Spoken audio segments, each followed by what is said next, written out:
ಸೋಲಿನ ಹತಾಶೆ, ಸ್ಪೇನ್ ಆಟಗಾರರ ಜೊತೆ ಜಗಳ. ಪಂದ್ಯದ ಬಳಿಕವೂ ರೆಡ್ ಕಾರ್ಡ್.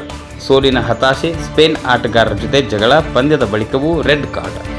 ಒಂದು ಸಾಲಿನಲ್ಲಿ ಫಿಫಾ ವಿಶ್ವಕಪ್ 2026 ಫೈನಲ್ನಲ್ಲಿ ಸ್ಪೇನ್ ಗೆಲುವು ಸಾಧಿಸಿದ ಬೆನ್ನಲ್ಲೇ ಮೈದಾನದಲ್ಲಿ ಆಟಗಾರರ ನಡುವೆ ತೀವ್ರ ಘರ್ಷಣೆ ಮತ್ತು ಅಶಿಸ್ತಿನ ಘಟನೆಗಳು ನಡೆದಿವೆ.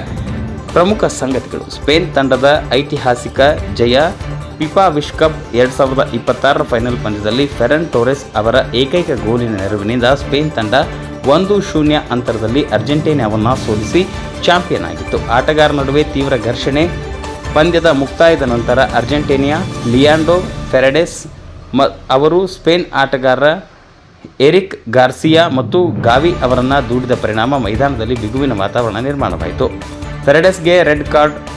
ಮುಗಿದ ಬಳಿಕವೂ ಮೈದಾನದಲ್ಲಿ ಅಶಿಸ್ತಿನ ವರ್ತನೆ ತೋರಿದ ಕಾರಣಕ್ಕಾಗಿ ರೆಫ್ರಿ ಲಿಯಾಂಡ್ರೋ ಫೆರಡೆಸ್ ಅವರಿಗೆ ಕೆಂಪು ಕಾರ್ಡ್ ವಿಧಿಸಿದರು.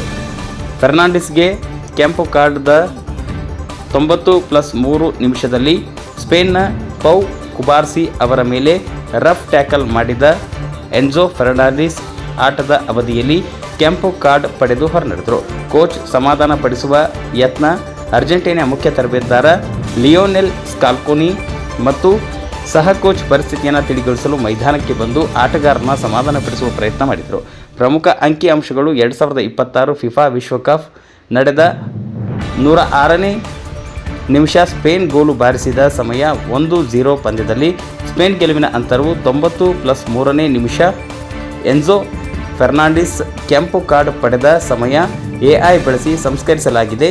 PV ಡಿಜಿಟಲ್ ತಂಡ ಪರಿಶೀಲಿಸಿದೆ.